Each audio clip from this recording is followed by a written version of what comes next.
po ng party list yan na walang ginawa kundi mamigay po ng ayuda. Tatalakayin din natin bakit bangkarote ho yung title natin ngayon. Bangkarote sapagkat makikita naman natin kung ganito ho ang uri ng ating mga mambabatas, mga kongresista at senador, nagpapasa po ng 6.326 trillion national budget base sa blankong Bicameral Conference Committee report, hindi po malayo na mababangkarote tayong mga Pilipino. At pag wala na po tayong pera, mangungutang po ang gobyerno. At pag nangutang po ang gobyerno, babayaran po natin yun. Babayaran po natin yun sa pamamagitan ng ating mga buwis. Ito pa ho. Para lang makita ninyo. No? Para lang makikita ninyo. And then of course, I'll go now to the page na pirmado ho nila kahit punong-puno po ito ng blanco.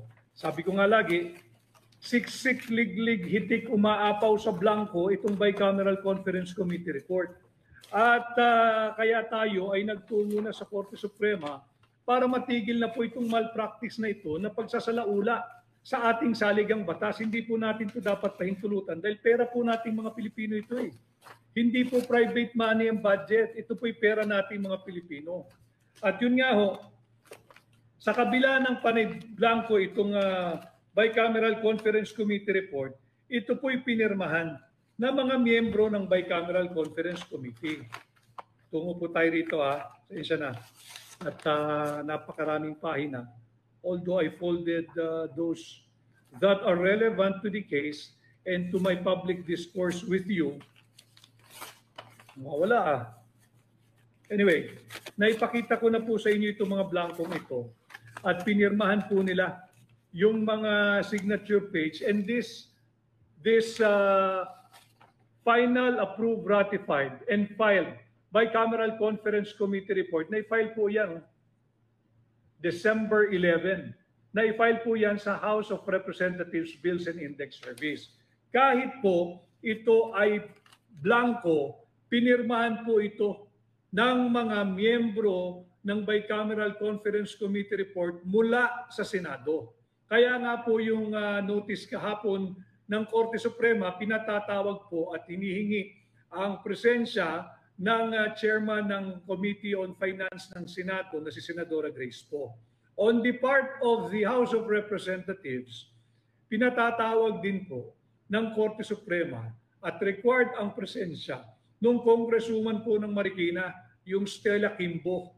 Yung nagsabing wala daw pong blanco nung simula, at nung ipinakita na namin at nagkaipit-ipit na, ang itinuro, ang inilaglag ay yung mga miyembro ng Technical Working Group ng Bicameral Conference Committee report na empleyado po ng Senado at ng mababang kapulungan. Kaya po sa pagdinig na gaganapin sa May 19, pinatatawag po ang presensya ni Senadora Grace Poe, ni Stella Kimbo, at yung mga miyembro po ng Technical Working Group, parehas ng Senado at ng mga mababang kapulungan. Kawawa po, hindi naman po sila talaga ang layunin natin dito na maihabla, subalit sila po ay sinasangkalang.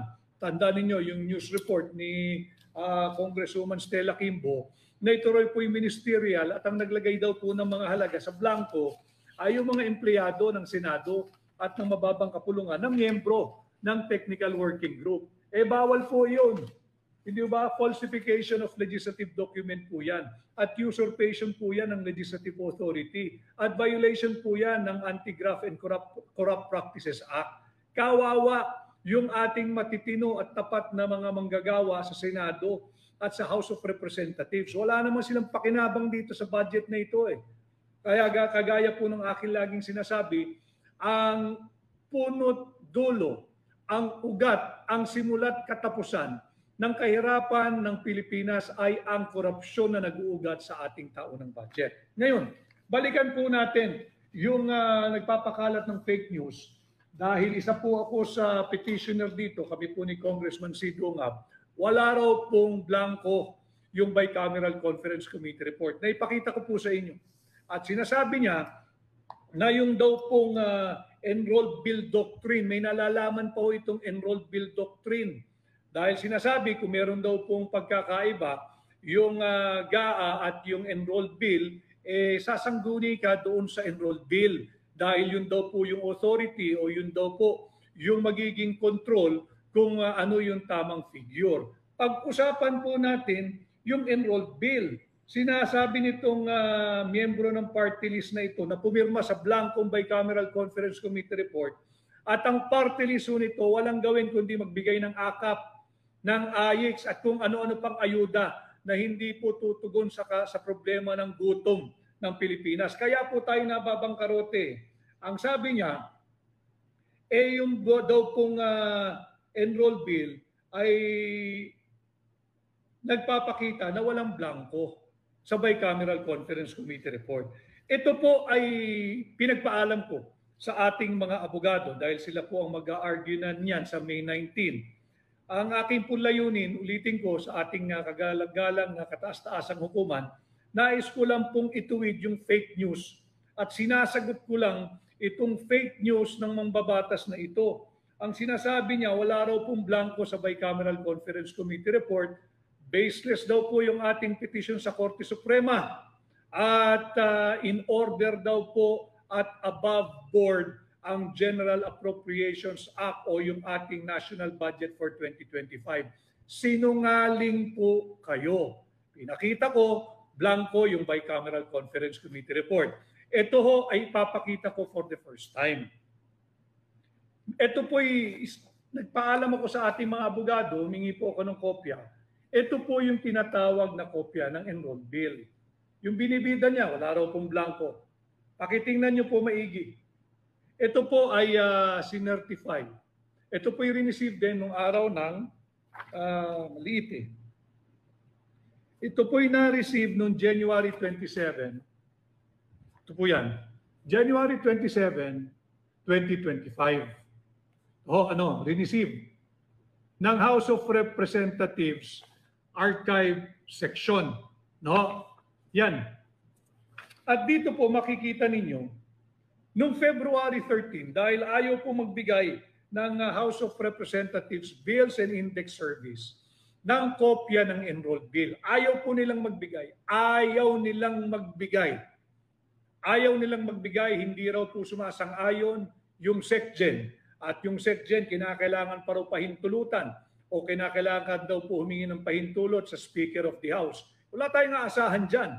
Overrap nga eh. So itinuro po tayo, sinabi din ito ni Stella Kimbo na magtungo daw sa archive section at makikita daw doon yung enrolled bill at walang blanco. So sinunod po namin yung kanilang payo dahil masunurin po tayo, nagpunta po tayo dyan sa archive section. Humingi po tayo ng kopya at pina-certify po natin. Certified po ito eh. Ayan o yung bilog, pakitingnan po ninyo. Dahil ito'y certified, ayan, certified po yan. Ilang pahina po, yung pinili lang po natin. Certified po yan dito sa itong bilog na ito. Certified po yan. Certified din po ito. Makapal po yung enrolled bill. At yung pinaka-importanting pahina, para talagang patunayan natin, kasi mahalaga sa amin ang aming karakter, ang aming integridad, ang aming dangal. Kaya aking pinapasinungalingan itong fake news ng kongresista na nabibilang sa isang party list na walang gawin kundi magbigay ng ayuda. Pahirap po sa bayan yan. Ito, kayo na humusga. Certified po yan. Certified po yan. Certified po yan. Ano nakikita nyo? Walang pirma. Yung Secretary General ng House of Representatives. Wala pong pirma. Yung Secretary ng Senado. Wala pong pirma. Yung Senate President. Wala rin pong pirma. Yung Speaker of the House. Hindi po namin gawa-gawa ito. Certified po ito. Certified po ito at wala po kaming control sa ahensyang ito sapagkat ito po'y nasa ilalim ng House of Representatives. Kaya ako po'y pinapakita ito, nais ko lang ituwid yung pagsisinungaling ng mangbabatas na yan. Alam mo ninyo dito sa ating pahina, kaya po ako nagkakaroon ng diretsahang ugnayan sa inyo para po may makuha kayong tamang impormasyon. Ito nga ho, ating tinutuwid yung fake news niya. At sinasabi niya na in order daw po yung budget. Naipakita ko po yung sequence natin. Pinakita ko yung blanco sa Bicameral Conference Committee report. Final po nila yan, December 11, 2024. Ang dami pong blanco at pero pirmado ng mga senador at kongresista na bahagi ng Bicameral Conference Committee report. Just to refute the lie being peddled by this congressman na sinasabing wala raw pong basihan yung aming petisyon. Kung walang basihan yan, bakit hanggang ngayon nakabinbin pa yan sa Korte Suprema? Kung walang basihan yan, bakit ngayon meron pa tayong nakatakdang oral argument na gagawin sa May 19? Okay na po sana yun titigil na tayo ron. Pero para mag-issue ka ng pahayag sa isang pahayagan at sasabihin mong walang basihan ang petisyon namin, diyan itutuwid ko yung napakalaking pagsisinungaling mo. Kaya ipinakita ko po itong kopya ng enrolled bill. Sabi po niya, yung enrolled bill doctrine pa siya, paano ka nagkaroon ng enrolled bill doctrine? The enrolled bill doctrine finds no application in our case because there is no enrolled bill. Certified po ito Blanco. Pwede ka bang magsumite ng enrolled bill na blanco? Ang enrolled bill ho, pirmado na po yan itong apat na ito. Ang kulang na lang po na pirma pag enrolled bill, ang pirma ng Pangulo ng Republika ng Pilipinas. Kasi nga ho, yung enrolled bill, wala na hong galawan yun. Yun po yung binibigay sa Malacanang para i-propose sa Pangulo kung pipirmahan ba niya o i-veto niya yung ilang items o i-veto niya lahat dahil illegal, unconstitutional, invalid, immoral, unlawful, criminal. Ito po, tinutuwid ko lang itong mambabatas na hindi po marunong magpasa ng batas to, pumipirma nga ng blankong Bicameral Conference Committee report. Now, he's talking about the enrolled bill doctrine. Tell me, asaan ang enrolled bill? Anong enrolled bill doctrine ang i-invoke mo? Wala ngang enrolled bill Walang enrolled bill. Tinalunan ninyo from Bicameral Conference Committee report that which you have ratified, approved, signed, and filed before the House of Representatives Bills and Index Service. Wala na kayong maipakita.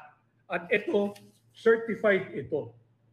Certified ito, kitang-kita naman ninyo, nandirito, February 13, if I'm not mistaken.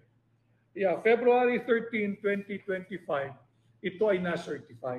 So malinaw po na fake news yung ipinakakalat. Hindi ko na po, alam naman ninyo, even in my past direct engagement with you, I avoid talking about our case because of the kind reminder given by the Senior Associate Justice of the Supreme Court, the Honorable Marvic Leonen. However, I just cannot let this fake news ng mambabatas na palagpasin sapagkat magmumukha naman po kami nagsisinungaling o dili kaya ay kami ang magmumukhang nagpapakalat ng fake news at dinala pa namin sa Korte Suprema, inabala pa namin yung Korte Suprema kung hindi naman pala totoo yung aming kaso. Kaya pinapakita ko po sa inyo. And this is the signature page para po talagang dito sa pahina po, tama lang po pinapakita natin dito. Pirmado po May mga, ayan po yung mga pumirma.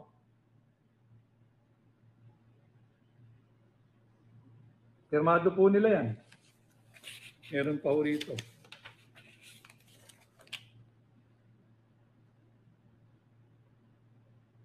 Malinaw po yan.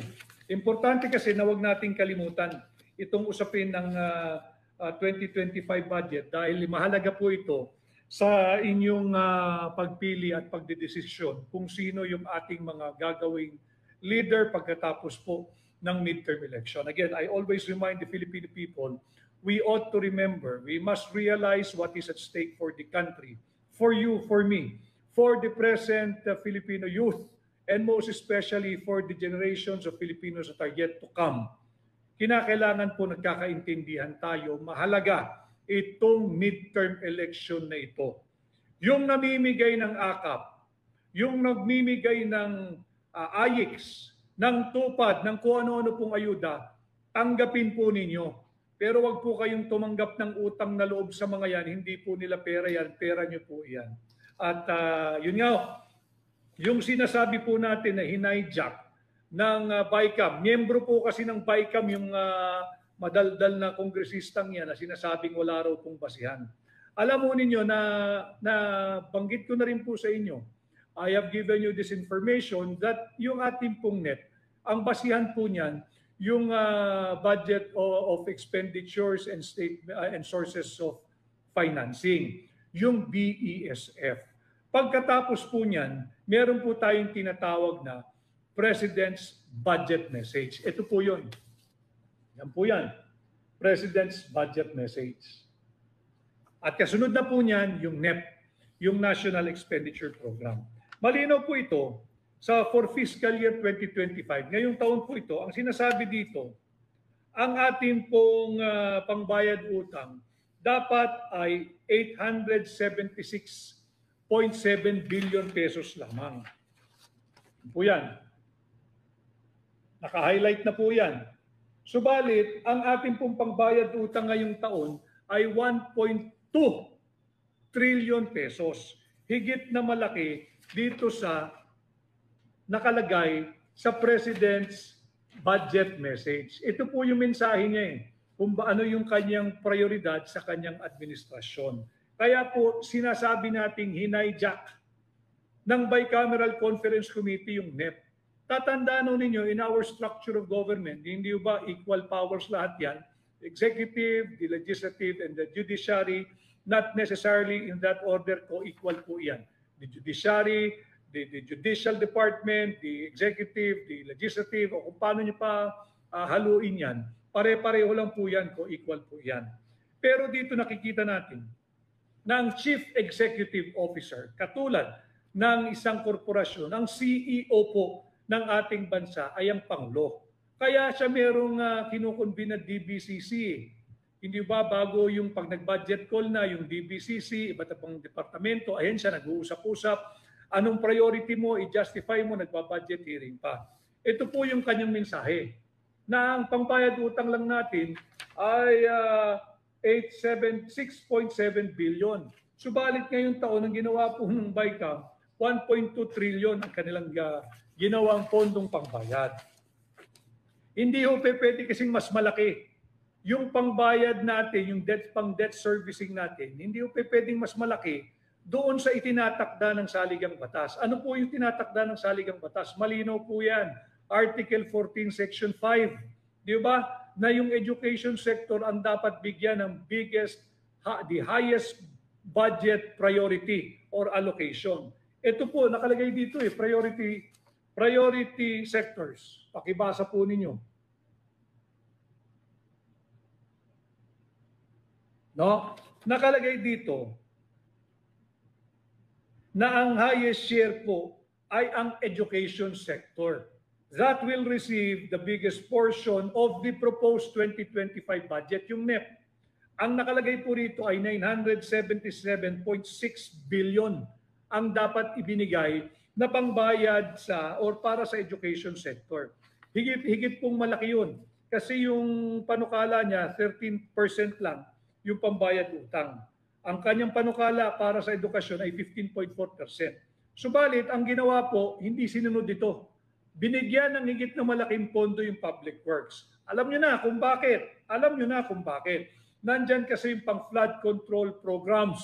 Yung flood control funds na laging sinasabi 500 billion na raw po nagamit nila, umulan ng malakas sa Bicol, 200 inosenteng Pilipino patay. Wag ninyong kalimutan yan. Yung ating mga kababayan sa Bicol. Wag ninyong kalimutan yung delubyong inabot ninyo last year. 200 inosenteng Pilipino patay sapagkat nawala yung pondo para sa flood control na uwi ang binaha, yung bulsa ng mga tiwali sa gobyerno, yung mga tiwali sa pamahalaan, bumaha ng kwarta yung kanilang bulsa. At yun nga ho, higit na malaki yung napunta sa public works. Yan po ay akin lamang pagtutuwid sa pagsisinungaling nitong napakasinungaling na mambabatas na wala daw pong basihan yung ating petisyon na nakabinbin po hanggang sa ngayon sa Korte Suprema. Again, with all due respect to the Supreme Court, kino-correct ko lang, tinutuwid at tinatama itong fake news nitong mambabatas na ito at sinabing wala raw pong basihan ang ating petisyon sa Korte Suprema asking for the declaration of unconstitutionality of the 2025 national budget. Kaya kita sinasagot, kaya kita tinutuwid dahil pag hindi po natin tinuwid yan, baka po maraming maniwala at April Fools po ngayon, itong mga fool na kagaya nito, ilalagay lang po natin sa tamang lugar.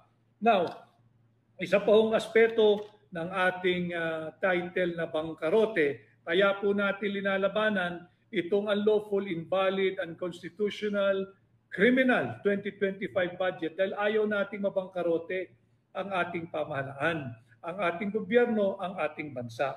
Ngayon pong 2025, ang projected po na budget gap or deficit ay 1.54 trillion. 1.54 trillion. Pagkakulang ka po ng ganong kalaking pera, iuutang po yun ng gobyerno. At pag inutang ng gobyerno yan, babayaran po nating lahat yan. Kasama po kayo, lahat ng nanonood ngayon na live. Kasama po kayo.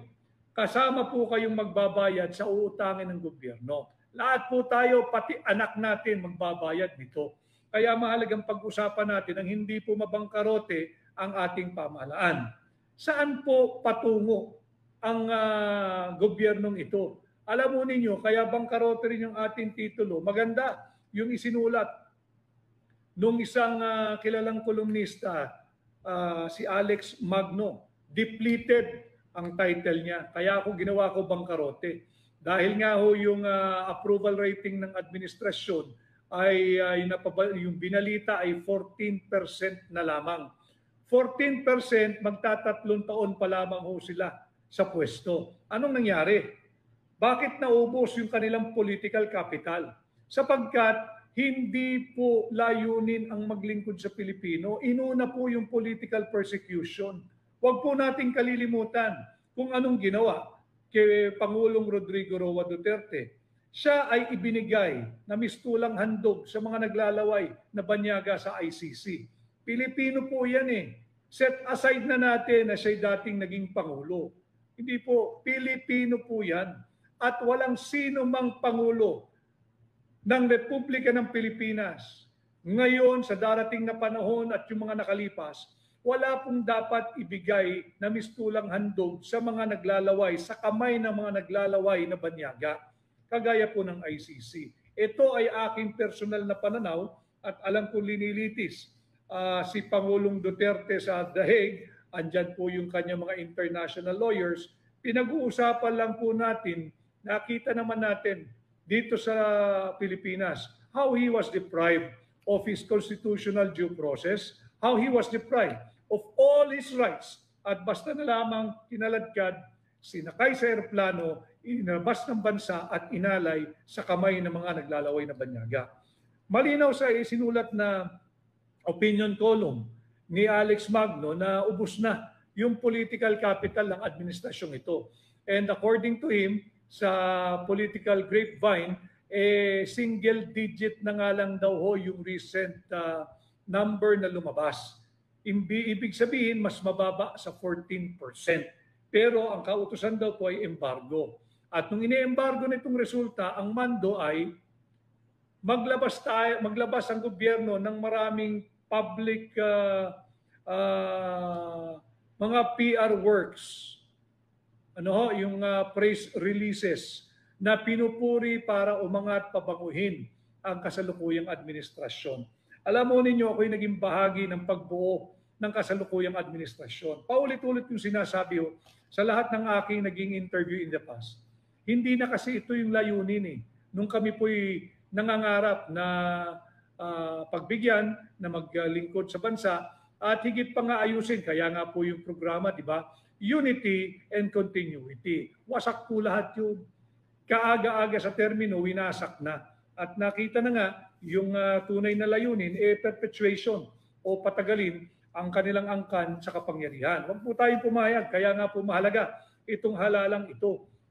At yung sinasabing legacy campaign, hindi naman ho problema ng administrasyon yung kanilang PR o yung sinasabi natin public relations, hindi problema yun. Ang problema, kahit sinong ilagay mong mahusay na PR guy dyan, kung wala kang achievement, kung wala kang performance, kung wala kang accomplishment, anong lalamanin ng public relations mo? Akap, ayuda, AIX, tupad, MAIP, yan nga po ang isang dahilan kung bakit mababangkarote tayo. As I always challenge anyone, kahit saan po ka magpunta, magharap po kayo kahit isang tao o isang pamilya na palagian pong tumatanggap ng akap, na kayang magpatotoo at magbigay ng testimonya na napabuti ang kanyang buhay, ang buhay ng kanyang pamilya, ang buhay ng kanyang mga mahal sa buhay, simula nung palagian siyang tumatanggap ng akap. Wala pong mabuting idudulot ang akap. Ang akap po ay isang political tool to buy your votes. Kaya nga po, tama si Mayor Benji Magalong. Itong akap ginagamit para legal na po, legalize na yung vote buying. Nangyayari po ito sa lahat ng distrito. Ang dami po nating nakikitang ganito. Ginagamit yung pera ninyo, pera ng taxpayers, pera ng gobyerno, pambili ng boto ng mga nasa pwesto. Kaya importante, milyon-milyong Pilipino po ang naglabasan nung persahang inalis si Pangulong Duterte sa ating bansa. Yung tinatawag na state-sanctioned kidnapping. At yan nga po yung nakabinbin din sa Korte Suprema. Yung issue ng habeas corpus.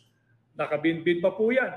At nakita naman natin lahat kung paano inabuso lahat ng karapatan ni Pangulong Rodrigo Roa Duterte.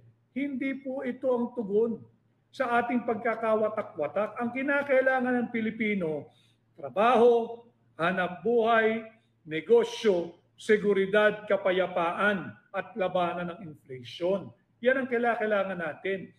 Labanan din natin ang korupsyon. Yan po ang nangyayari, yung legacy campaign. Anong legacy? Magtatatlong taon na kayo dyan, wala kayong mapakitang performance. Wala kayong mapakitang accomplishment. Wala kayong mapakitang achievement. Wala. Panay political persecution, panay panggigipit sa mga kritiko who are just expressing honest dissent. At pagka naiipit na, this government will keep on blaming social media personalities, yung miyembro ng tinatawag nating new media. Why? Na-control na siguro nila yung traditional media, yung social media, hindi nila makontrol. Kaya nga po, dapat, pagbahagi po kayo ng ating mga importanteng usapin, kagaya po ng ating ginagawa. Every time I get the opportunity na magkaroon po ng direct engagement with you. Dahil dito po sa ating pahina, tamang impormasyon lamang po ang makukuha ninyo. Again, bangkarote ang ating title. Sapagkat ang paglaban po sa inflation at sa corruption, nagsisimula sa ating taunang budget. Hindi tayo pwedeng magkaroon ng taunang budget nang higit sa ating kinikita, nang higit sa ating tax collection, nang higit sa kung ano-ano pa man, sources of revenue or funding o pananalapi. Hindi po pwede. Malulubog lang po tayo sa utang. At hindi po solusyon na kapag meron tayong budget gap or budget deficit, pupunan natin ng utang. Yung utang po, babayaran na naman natin yan. Kagaya nga po ngayong taon, 1.2 trillion pesos ang ibinigay ng gobyerno ng buy scam, pangbayad sa ating utang. Higit na malaki kesa doon sa ibinigay na allocation for the education